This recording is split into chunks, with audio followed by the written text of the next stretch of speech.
నీకేం కావాలో నువ్వు అడగవలసిన అవసరం లేకుండా నీకు తెలియనివి కూడా నీకు ఏర్పాటు చేసిందండి తల్లి.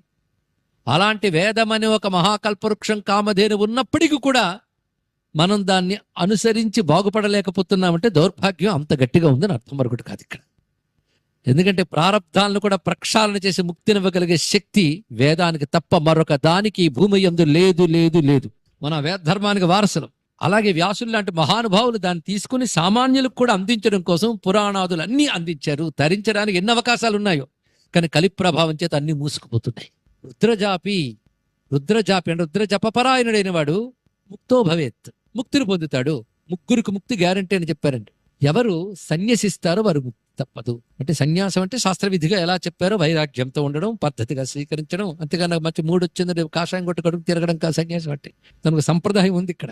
అంటే సన్యాసం అంటే అంతవరకు చేసిన కర్మల్ని చక్కగా సన్యసించటం, చేస్తే కదా సన్యసించడం.